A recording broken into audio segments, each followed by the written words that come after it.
Good morning my dear student. आज फिर से आपका BIS के इस ऑनलाइन प्लेटफॉर्म में बहुत बहुत स्वागत है। क्लास 12 के लेक्चर्स की वीडियो की सीरीज आपको फिजिक्स लेक्चर्स की सीरीज मिल रही होगी बराबर।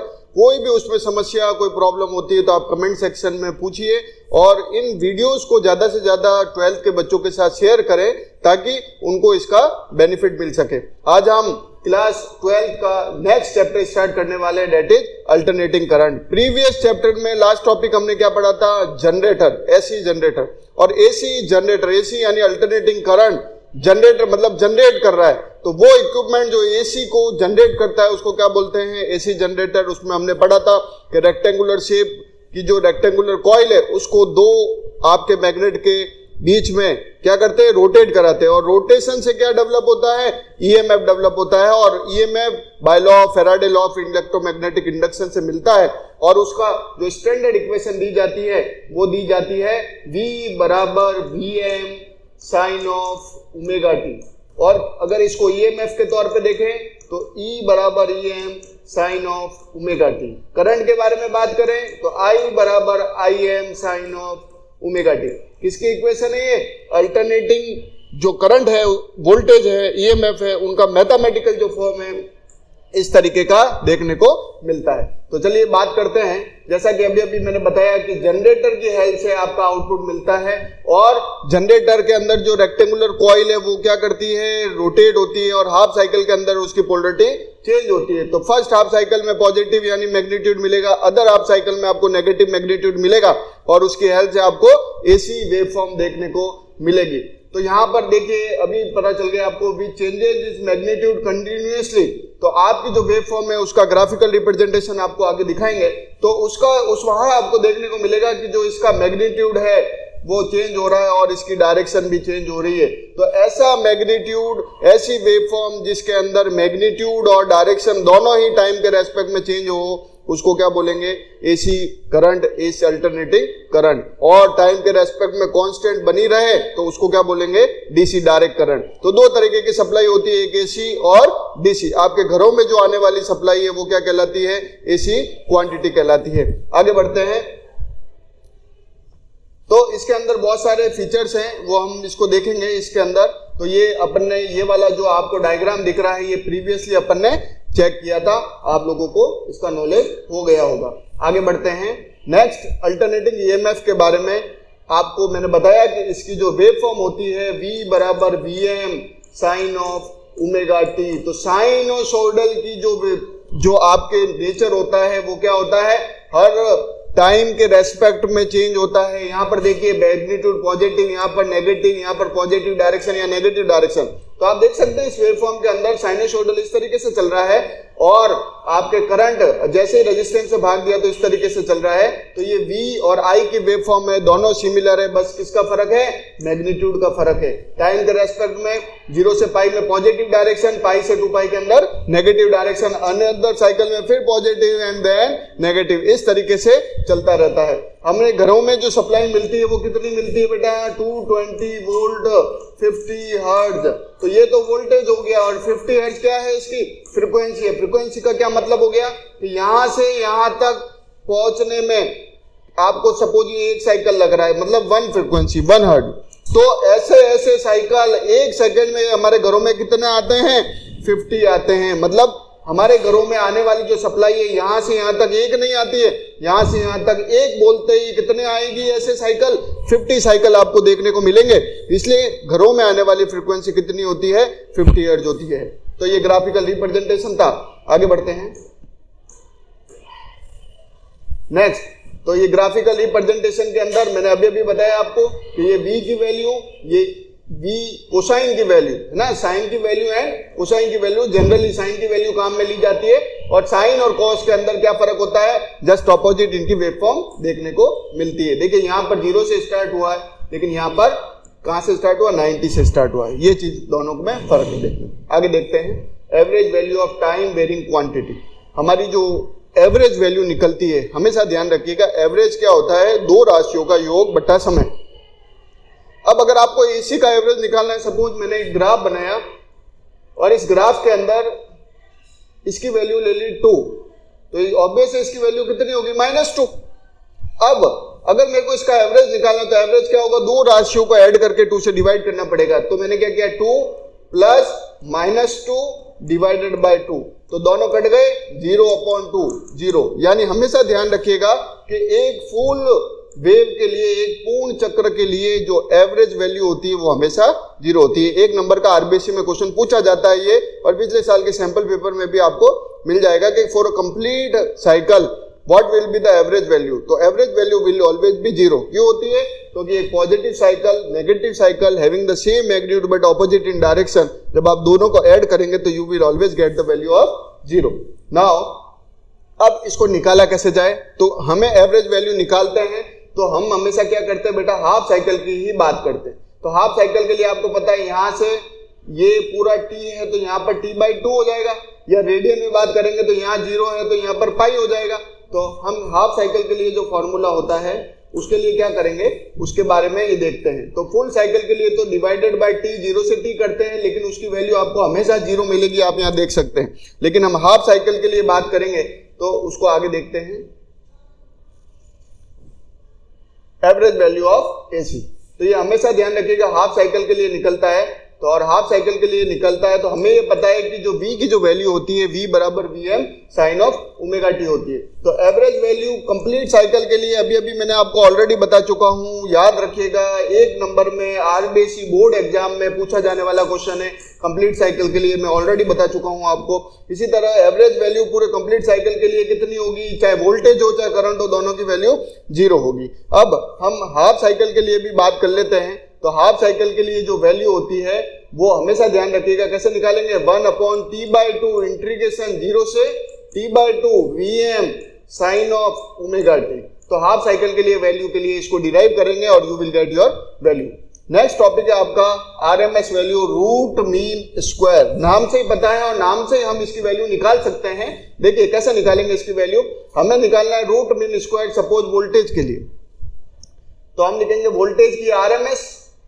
अब वो कह रहा है कि इसकी रूट मीन स्क्वायर निकालो, तो रूट मीन स्क्वायर के लिए सबसे पहले अपन कर देते हैं मीन के लिए क्या करेंगे, 0 से ये पूरे चक्र के लिए निकलता है, ये आपकी एवरेज वैल्यू नहीं होती है। तो 0 से t हो गया, डिनोमिनेटर में t हो गया, एवरेज वैल्यू निकाल दी। अब ये तो हो गया इसका मीन के बाद में अपन करेंगे मीन का काम हो गया। इसके बाद स्क्वायर के बारे में बात करते हैं। तो स्क्वायर यानी हमारी जो क्वांटिटी थी वो क्या थी, Vm sine of omega t. तो अब स्क्वायर यानी स्क्वायर कर दिया d ओमेगा टी, और रूट लगाना है तो अपन क्या कर देंगे, इस रूट को लगा देंगे। तो अपन जनरली क्या करते हैं, इस रूट को उधर भेज देते हैं। तो हमारे पास फॉर्मूला क्या आ जाता है, Vrms square that will equal to integration 0 to t Vm square sine square omega t d omega t upon t। तो इसको सॉल्व करेंगे तो you will get your RMS value. तो RMS वैल्यू क्या मिलने वाली है आपको, RMS वैल्यू जो मिलने वाली है वो मिलने वाली है Vm अपॉन √2। ये फॉर्मूला ध्यान रखिएगा कि Vrms that will equal to Vm upon √2। आगे बढ़ते हैं, फाइंडिंग द RMS वैल्यू। जो आपको मैंने तरीका बताया उसको फॉलो करना है और आपको ये डायरेक्ट वैल्यू मिल जाएगी IRMS अगर I की वैल्यू रिप्रेजेंट करते हो, और VRMS अगर V की वैल्यू रिप्रेजेंट करते हो। इसी तरीके से अगर पावर की बात करें तो पावर आप सबको पता है क्या होता है, V इंटू I का प्रोडक्ट होता है, ठीक है। अब आपको ये पता है V बराबर क्या होता है, IR होता है। तो V की जगह मैंने यहां पर IR रख दिया, तो P बराबर क्या हो जाएगा, I स्क्वायर R। तो ये चीज मिल गई आपको। इसके बाद में I की वैल्यू आपको पता है क्या होती है, I m sine of omega t. तो I square sine square omega t और R। तो ये आपको मिल गया, क्लियर है। और कंप्लीट साइकिल के लिए साइन स्क्वायर ओमेगा टी की जो वैल्यू होती है वो हाफ होती है। तो आपने इसकी जगह 1/2 रख देंगे तो आपको ये मिल जाएगा। और ये मिलते ही आपको है ना जो करंट की वैल्यू चाहिए, तो I square Im upon √2। Square को इस तरफ भेजा तो रूट आएगा, और रूट से I स्क्वायर कैंसिल हो जाएगा और रूट का रूट मिल जाएगा। तो ये आपके कंपैरिजन है। नेक्स्ट ये मैं बता चुका हूं ऑलरेडी, VRMS का जो फॉर्मूला है, और ये 1/√2 टाइम में 1/√2 कितना होता है, 0.707, that is 70.7% of the peak value होता है। आगे बात करते हैं mean value of the AC for half cycle. हमेशा mean value average value half cycle के लिए निकलती है, ध्यान रखना। और कंप्लीट साइकिल के लिए क्या होती है, 0 होती है। ये डेफिनेटली आपको ध्यान ही रखना है, क्योंकि आपको पता है पॉजिटिव मैग्नीट्यूड और नेगेटिव मैग्नीट्यूड दो राशियों का योग करके 2 से डिवाइड करोगे तो आंसर क्या आना है, 0 आना है। तो ये बात आप लोगों को ध्यान होनी चाहिए। एवरेज वैल्यू के लिए बात करेंगे तो एवरेज वैल्यू 0 से t/2, मैंने आपको कहा था कि हाफ साइकिल के लिए यहां से यहां तक की बात करेंगे। ये कितना है, t/2, तो 0 से t/2 और इसकी वैल्यू अपने निकाल ली। उसके बाद में जैसे इंटीग्रेशन करेंगे तो साइन का क्या होता है, माइनस कॉस ओमेगा टी। उसके बाद में आपको वैल्यू आ जाएगी, एक को कांस्टेंट मान लेंगे तो बी एवरेज की वैल्यू आपको क्या मिल जाएगी, 2Vm/π, और 2/π को सॉल्व करेंगे तो कितना मिलेगा, 0.637V, दैट इज 63.7%। ये देखिए RMS value, average value and peak value का आपके ग्राफ है। देखिए ये एक साइनसोइडल आपको वेवफॉर्म दिख रही है, यहां से यहां तक ये दिख रही है। अब इसके अंदर देखिए 70%, अभी अपन ने पीछे निकाला है, क्या निकाला है कि जो आरएमएस वैल्यू होती है वो 70%, यानी 70.7% ऑफ द पीक वैल्यू होती है। तो यहाँ पर देखिए इसका पीक वैल्यू का 70% कहां पर, लगभग यहाँ आ रहा है। तो ये आपका जो ग्राफ होगा वो किसका ग्राफ होगा, आरएमएस वैल्यू का होगा। एवरेज वैल्यू हाफ होती है, आप सबको पता है ना। तो ये 0.63%, तो अपन ने जो एवरेज वैल्यू निकाली उसमें कितनी आ रही है, 0.63, लगभग अप्रोक्सीमेटली 50 to 60% के करीब। और पीक वैल्यू आप लोगों को पता है मैक्सिमम होती है, और डीसी आपको पता है कांस्टेंट चलती है ना। तो ये इसके वेवफॉर्म। तो इतनी सारी बातें करने पर हमने एसी के रिप्रेजेंटेशन के बारे में बात किया, एसी की क्वांटिटी को देखा, एवरेज वैल्यू को देखा, आरएमएस वैल्यू को देखा, पूरे चक्र कंप्लीट साइकिल के लिए देखा, हाफ साइकिल के लिए देखा। तो क्या क्या पैरामीटर देखने को मिले, तो देखिए जो पैरामीटर देखने को मिले तो एसी रिप्रेजेंटेशन का जो हमने तरीका देखा वो देखा I बराबर Im sine of omega t, ये चीजें देखी। तो यहां पर ये देखो, एक तो मैक्सिमम वैल्यू देखी, तो ये पीक वैल्यूज Im और Vm के बारे में बात करेंगे। आरएमएस वैल्यू देखी, इंस्टेंटेनियस अगर टी की जगह वैल्यू रख देंगे तो ये हो गई, ये एंगुलर वेलोसिटी की वैल्यू हो गई आपके। उसके बाद में ये टी हो जाएगा, है ना। उसके बाद में आपके फ्रीक्वेंसी के बारे में बात करते हैं, जो ओमेगा से अपन निकलता है, फॉर्मूला होता है 2π/t, ये भी ध्यान रखना है आपको। यहाँ पर लिख भी रखा है 2π/t, यहाँ पर भी देख सकते हैं, that is your angular frequency. आगे देखिए, नाउ अब हम बात करते हैं एनालिसिस वाले पार्ट पर। अभी तक हमने क्या सीखा कि एसी क्या होती है, एसी का रिप्रेजेंटेशन क्या होता है, एसी का वेव फॉर्म क्या होता है, आरएमएस और एवरेज वैल्यू क्या होती है, इन सब के बारे में अभी तक हमने देखा। अब हम क्या बात कर रहे हैं, AC applied to a resistor, यानी एक रजिस्टर लेंगे अपन। यहाँ इस डायग्राम में आप देख सकते हैं एक रजिस्टर लिया है, और इस रजिस्टर की वैल्यू अपन ने आर ली, और इसको क्या अप्लाई किया है, इसको अप्लाई किया है एक अल्टरनेटिंग वोल्टेज सोर्स से, एनर्जाइज किया है। तो इसकी वेव फॉर्म क्या हो जाएगी, VE, that is your EMF, that is V बराबर Vm sine of omega t. तो यहाँ पर अगर अपन KVL लगाएं तो हमें क्या मिलेगा, हमें मिलेगा कि जो ये वाला वोल्टेज है और रेजिस्टेंस के अक्रॉस वोल्टेज है वो दोनों बराबर आने चाहिए, नहीं आने चाहिए, जो आप पिछले चैप्टर में पढ़ते हैं। तो हमने क्या किया है, जैसे ही लगाया तो हमारा जो करंट जो रेजिस्टेंस में गया ओम्स लॉ के अकॉर्डिंगली V बराबर आई आप, और इसका जो वेव फॉर्म है अल्टरनेटिंग का जो V बराबर, इसकी स्टैंडर्ड इक्वेशन अभी बताई थी आपको, तो Vm sine of omega t, दोनों की वैल्यू बराबर होगी। तो हम क्या लिखेंगे, Vm sine of omega t किसके बराबर हो जाएगा, I R। और हमें I की वैल्यू निकालनी है, तो I की वैल्यू निकालनी है तो इस R को नीचे भेज दिया, तो क्या हो गया, Vm/R sign of omega t. और Vm/R को V/R ओम्स लॉ में क्या बोलेंगे, Im sine of omega t, ये किसके बराबर हो गया, I। तो हमको V और I का कंपैरिजन मिल गया, है ना। तो हमारे पास क्या आ गया, I RMS that is equal to V RMS/2। तो इन दोनों इक्वेशन से क्या पता चला, तो देखिए हमारे वोल्टेज की इक्वेशन में ओमेगा टी था, इसमें भी ओमेगा टी है, तो साइन ऑफ ओमेगा टी है +5, है ना, किसी तरह का कोई +5 नहीं है, +0 है। तो इसका कहने का मतलब है जहां से वोल्टेज स्टार्ट हो रहा है और वहीं से करंट स्टार्ट होएगी, लेकिन दोनों का मैग्नीट्यूड चेंज होगा क्योंकि रेजिस्टेंस का भाग देने अपन, है ना। तो दोनों ही फेज के अंदर है। तो जब आप रजिस्टिव सर्किट की बात करते हैं, उसको एसी से एनर्जाइज करते हैं, तो दोनों के बीच में जो फेज डिफरेंस होता है वो हमेशा 0 होता है, इस बात का ध्यान रखना। इसी तरीके से सेकंड एलिमेंट अपन बात कर रहे हैं इंडक्टर की। इंडक्टर आपको दिख रहा है, हमेशा एक फॉर्मूला ध्यान रखिएगा कि जो इंडक्टर होता है उसके अक्रॉस जो वोल्टेज होता है ना, दैट इज VL, वो किसके बराबर होता है, L di बाय dt। ये फॉर्मूला आपको ध्यान रखना पड़ेगा कि इंडक्टर के अक्रॉस जो वोल्टेज होता है वो क्या होता है, VL that is equal to L di by dt होता है। तो यहाँ पर आपके पास वोल्टेज है ये, यहाँ पर आपके पास इंडक्टर के अक्रॉस वोल्टेज है ये, दोनों का इसी तरह रेजिस्टेंस वाले में अपन ने कंपेयर किया था, इसी तरीके से यहाँ पर भी कंपेयर कर रहे हैं। तो दोनों का जो वोल्टेज है वो बराबर कर दिया मैंने, कि वोल्टेज जो अप्लाई किया और जो इंडक्टर के अक्रॉस वोल्टेज है वो दोनों बराबर कर दिया। इसको इधर लेके आए तो ये माइनस लग गया आपके पास, तो V minus L di by dt 0 हो गया। अब हमें ये पता है कि I की वेव फॉर्म क्या है, तो हमने क्या कर दिया, V that is equal to L di by dt, है ना, V that is equal to L di by dt। यहां से V की वेव फॉर्म रख दिया और L को नीचे भेज दिया, तो di बाई dt किसके बराबर हो गया, Vm upon L sine of omega t।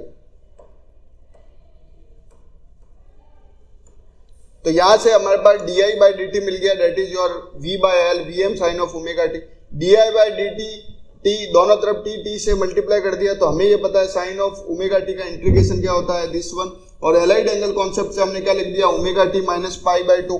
तो हमारे पास फाइनल रिजल्ट क्या आ गया, I बराबर Im sine of omega t, और V की वैल्यू थी V बराबर Vm sine of omega t। तो देखिए यहाँ पर ओमेगा t प्लस 0 है, लेकिन यहाँ पर माइनस पाई बाई 2 0 है। तो यहाँ पर एक चीज आप ध्यान रखिएगा, एक शॉर्ट ट्रिक है CIVIL, यानी इंडक्टर के केस में वोल्टेज आगे रहता है, करंट पीछे रहती है। तो आपको दिख रहा है कि वोल्टेज के साथ प्लस 0 है, यानी रेफरेंस पॉइंट माने, और पाई बाई 2 यानी पीछे की तरफ करंट है। अगर ये वोल्टेज की फेजर डायग्राम है तो करंट का फेजर डायग्राम, यानी दोनों के बीच में जो डिफरेंस है वो कितना है, पीछे है। तो वोल्टेज लीड करता है, करंट क्या करती है, लैग करती है। तो ये आपका फॉर्मूला बन गया, I बराबर Vm ओमेगा L। तो Im that is equal to Vm upon omega L। अब देखिए रेजिस्टेंस के केस में R आता है नीचे, तो अगर उसको कंपेयर करें और इंडक्टिव रेजिस्टेंस को XL कहें, तो हमारे पास क्या फॉर्मूला बन रहा है, ओमेगा L। XL बराबर ओमेगा L दैट इज और इंडक्टिव रेजिस्टेंस आप लोग यहाँ देख सकते हैं, और इसको इंडक्टिव रिएक्टेंस या इंडक्टिव रेजिस्टेंस दोनों बोल सकते हैं। इसी तरीके से ओमेगा को आप 2 पाई f भी लिख सकते हैं। अभी मैंने बताया था कि ओमेगा को 2 पाई बाई t लिखते हैं, है ना, और 1 बाई t आपके होता है फ्रीक्वेंसी, तो 2 पाई FL, ये आपका एक और फॉर्मूला निकल के आ रहा है, XL बराबर 2 पाई FL। ये बात ध्यान रखनी है। एक कॉन्सेप्ट और ध्यान रखना है कि पूछा जाता है कि अगर इंडक्टर को DC सप्लाई दे दें तो वो पास करेगा कि नहीं करेगा। तो देखिए हमारे पास जो फॉर्मूला निकल के आया है XL का, वो क्या निकल के आया है बेटा, 2 पाई FL, और DC के अंदर फ्रीक्वेंसी कितनी होती है, 0।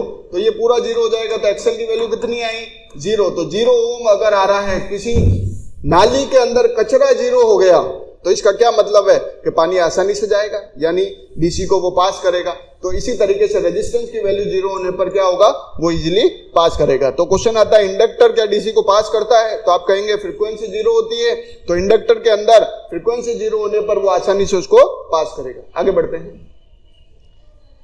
तो ये मैंने आपको बता दिया, दोनों के बीच में जो फेज डिफरेंस है वो पाई बाई 2 का है। वोल्टेज आगे रहता है, करंट पीछे रहती है, और current is lagging behind voltage by pi by 2, या आप लिख सकते हैं voltage is leading by the current by pi by 2। कौन किसको आगे रखता है ये आप लिख सकते हैं। नेक्स्ट टॉपिक है आपका कैपेसिटर वाला। तो कैपेसिटर वाले में सेम चीज है, आपको बस कैपेसिटर का फॉर्मूला याद रखना है कि आप लोग जानते हैं Q बराबर क्या होता है, CV। C आपका कैपेसिटेंस है, V आपका वोल्टेज है, Q आपका चार्ज है। सिमिलरली आपने वोल्टेज अप्लाई किया तो वोल्टेज की इक्वेशन आपको पता चल गई। तो यहां पर Q बराबर CV यहां से आपको मिल गया। वोल्टेज की इक्वेशन आपने अप्लाई करी, वोल्टेज की इक्वेशन जैसे ही आपने अप्लाई करी तो आपको V की जगह V की वैल्यू रख दी, Vm sine of omega t that is equal to Q by C। तो अब करंट फाइंड करना है, आपको पता है dq बाय dt करंट होता है, यहां से Q की वैल्यू निकालकर आपने यहां पुट कर दी, तो आपको क्या मिल गया, current that is equal to d by t Vm C sine of omega t। तो डिफरेंशिएशन करना पड़ेगा, उसका डिफरेंशिएशन क्या होता है, कॉस ऑफ ओमेगा t। तो कॉस ऑफ ओमेगा t को हम एलाइड एंगल कॉन्सेप्ट से क्या लिखेंगे, पाई बाय 2। तो यहाँ पर करंट की वेवफॉर्म क्या आ रही है, sine of omega t plus pi by 2। तो हमें क्या मिल रहा है, हमें यहाँ पर देखने को मिल रहा है CIVIL के कॉन्सेप्ट से, CIVIL। वहां पर इन तीनों को देखा था कि इंडक्टर के केस में वोल्टेज आगे है, करंट पीछे है, और अगर आप कैपेसिटर की बात करते हैं तो शॉर्ट ट्रिक ध्यान रखना, करंट आगे रहती है, वोल्टेज पीछे रहता है। यहाँ पर प्लस पाई बाय 2 है और यहाँ पर 0 है, ओमेगा t प्लस 0। मतलब अगर इसको रेफरेंस माने तो वोल्टेज यहाँ पर है और करंट आगे बढ़ रहा है पाई बाय 2, यानी current is leading with respect to voltage in case of capacitor. बहुत इंपॉर्टेंट चीज है, इंपॉर्टेंट फॉर्मूला शॉर्ट ट्रिक के रूप में आपको यही याद रखना है, CI/VI/L। अगर इन तीनों के बारे में बात करें, इंडक्टर के केस में वोल्टेज बढ़ता है प्लस माइनस π/2 है ना, तो दोनों के बीच में जो एंगल है वो π/2 है। और कैपेसिटर के केस में current is leading with respect to voltage, current आगे रहता है, वोल्टेज पीछे रहती है। तो यहां तक आज हमने देखा कि एसी जो आपके चैप्टर है इसके अंदर आप लोगों ने देखा कि एसी कहां से बनी, जनरेटर से बनी। पिछले चैप्टर में जनरेटर को बहुत अच्छे से देखा था। उसके बाद में एसी का स्टैंडर्ड मैथमेटिकल फॉर्म क्या है उसके बारे में देखा, करंट का, वोल्टेज का, ईएमएफ का। उसके बाद में उनके ग्राफिकल रिप्रेजेंटेशन देखे। फिर एसी के क्या क्या पैरामीटर है उनके बारे में देखा। फिर आपने एवरेज वैल्यू कंप्लीट साइकिल के लिए है ना, करंट वोल्टेज के बारे में बात करी अपन ने। उसके बाद में अपन ने आरएमएस वैल्यू के बारे में बात करी। तो ये सारे टॉपिक इंपॉर्टेंट है, आप अच्छे से देखिएगा। फिर अपन ने आरएमएस वैल्यू, एवरेज वैल्यू का ग्राफिकल रिप्रेजेंटेशन से कंपैरिजन देखा। उसके बाद में अपन ने इसी जो इतना डिटेल में पढ़ा उसको अपन ने रेजिस्टेंस के अक्रॉस लगा के देखा, तो वोल्टेज और करंट के बीच में क्या फेज डिफरेंस देखने को मिला। उसी तरीके से इंडक्टर लगाया, रेजिस्टेंस लगाया और कैपेसिटेंस लगाया, क्या क्या कौन करंट आगे रहता है या वोल्टेज आगे रहता है, इसके बारे में हमने जानकारी प्राप्त करी। तो आज हम यहीं तक ही पढ़ते हैं। नेक्स्ट इसका लेक्चर आपको बहुत जल्द मिल जाएगा, तो कंटिन्यूएशन के अंदर, तो आप इसको देखिएगा और कोई भी आपको इसके अंदर डाउट आता है तो आप कमेंट सेक्शन में पूछिएगा। Thank you.